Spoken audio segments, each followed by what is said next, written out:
ओम वंदे मातरम, हर हर महादेव। सभी आर्य वीरों को नमन, सभी धर्मात्माओं को नमन।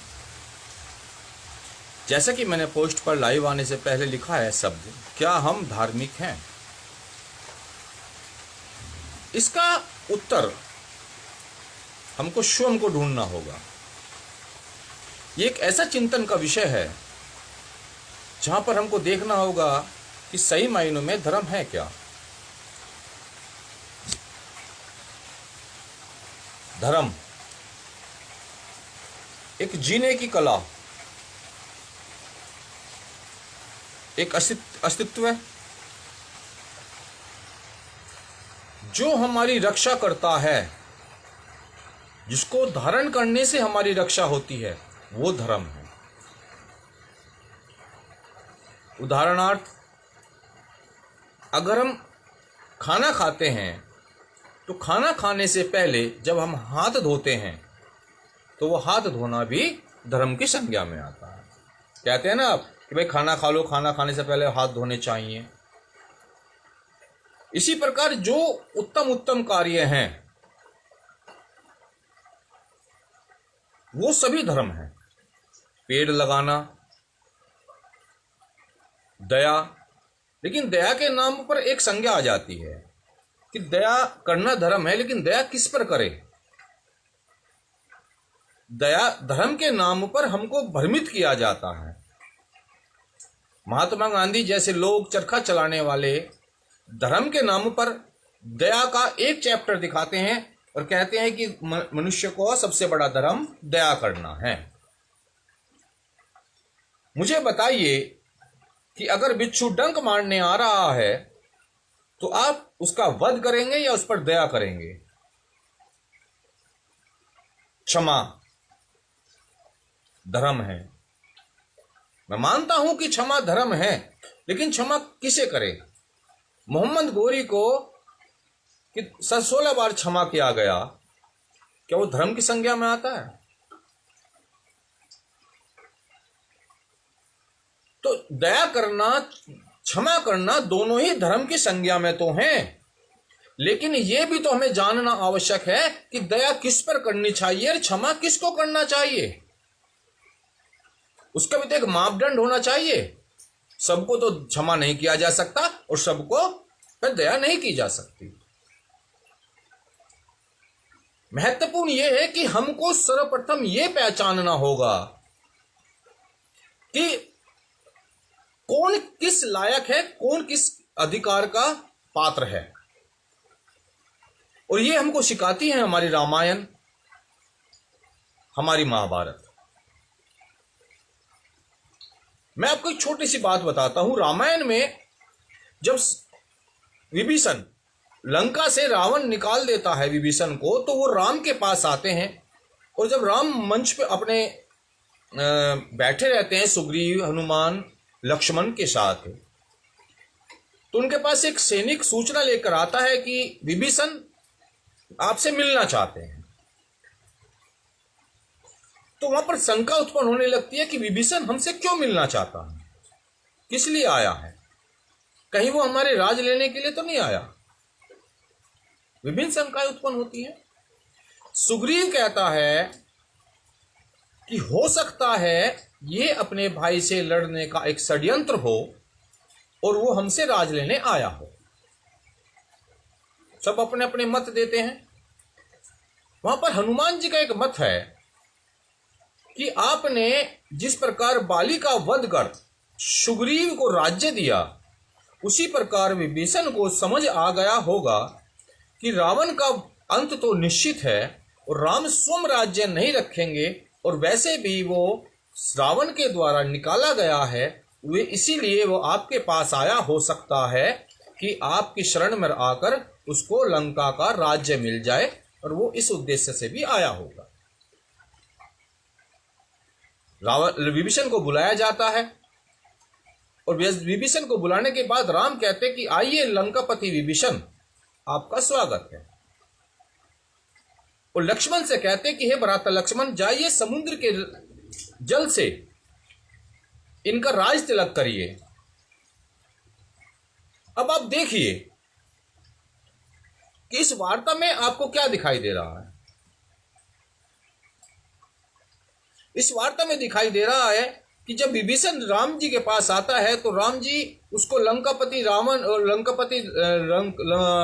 विभीषण कहते हैं। वो इसलिए कहते हैं कि कहीं भी अगर उसके अंदर थोड़ी सी त्रुटि हो, अपने भ्राता के प्रति थोड़ा भी मोह हो, तो राज्य का लोभ उसको उस मोह को खत्म कर दे, उसका तुरंत अभिषेक कर दिया जाता है। वो अपने आप को लंका का राजा समझने लगता है, जिससे वो पूर्ण रूप से समर्पित होकर राम का साथ देता है युद्ध में। ये धर्म संगत है। धर्म अंधविश्वास नहीं, धर्म एक नीति है कि किस प्रकार आप अपने जीवन का चरित्र का निर्माण कर कर राष्ट्र को आर्यव्रत बना सकते हैं।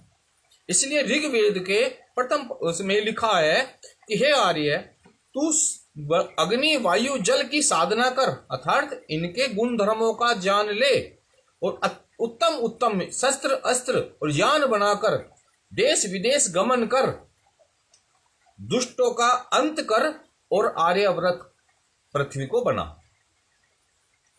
पृथ्वी को आर्य बना। क्यों ऐसा कहा गया? क्योंकि दुष्ट अंत के योग्य ही हैं। दुष्ट पर दया नहीं करी जा सकती। दया आती है कहां? जहां कोई अबला हो, कमजोर हो, वहां दया शब्द का प्रयोग हुआ है। क्षमा, जहां आपसे छोटा कोई गलती कर दे, कोई आपसे, आपका मित्र, आपका कर्मचारी कोई गलती कर दे, वहां क्षमा शब्द का आता है। किसी बलात्कारी को क्षमा करना धर्म नहीं है। अगर ऐसा होता तो पूरी न्याय प्रणाली खत्म हो जाती। लेकिन हमारे कुछ सेकुलर लोगों ने, मुसलमान के प्रिय भाइयों ने, जो मुसलमान को प्रिय हों ऐसे भाई, हिंदू धर्म को दया का पात्र बना दिया।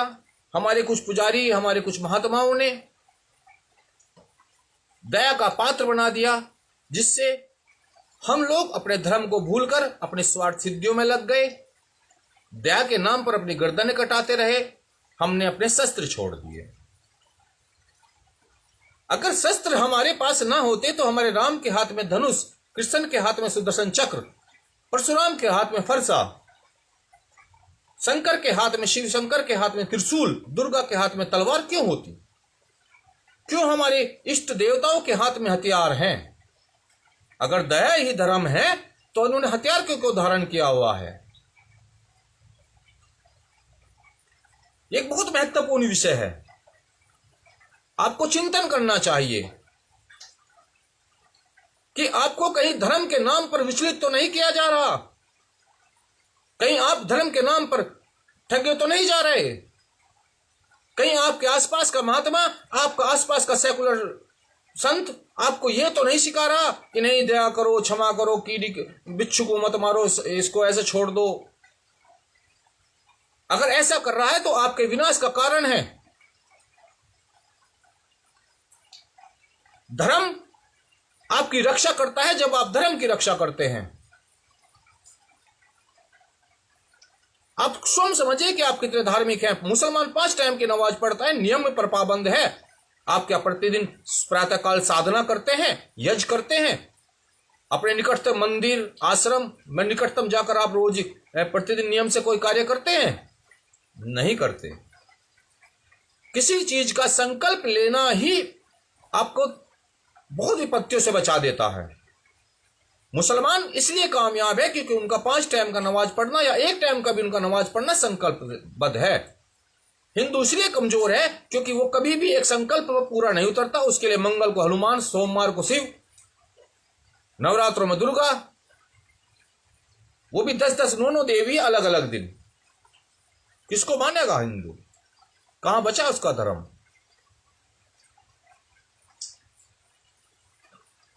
हमें धार्मिक बनना चाहिए, हमें अपनी संस्कृति बचाने के लिए अपने वेदों का अध्ययन करना चाहिए और हमको चाहिए कि हम अलग अलग संगठन बनाकर अपने स्वार्थ सिद्धियां ना करें, मुसलमानों से सीखें। उन्होंने एक मदरसा देवबंद में बनाया और पूरे भारतवर्ष ही नहीं पूरे विश्व के मदरसों को संचालित करने की क्षमता रखता है। हिंदू अलग अलग मदरसे, अलग अलग, क्षमा चाहता हूं, अलग अलग गुरुकुल बनाकर अपना अपना स्वतः संचालन कर रहे हैं और उसमें भी वो कामयाब नहीं हो पा रहे।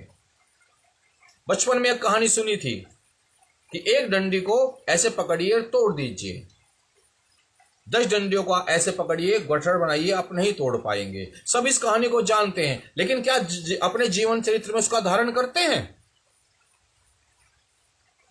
हमारी करनी और कथनी एक नहीं है, इसलिए हम धार्मिक नहीं हैं। तो हे आर्य वीरो, अंदर से पहचानो क्या हम धार्मिक हैं। अगर हम धार्मिक नहीं है तो अपनी संस्कृति, अपनी नस्लों को कभी नहीं बचा पाएंगे।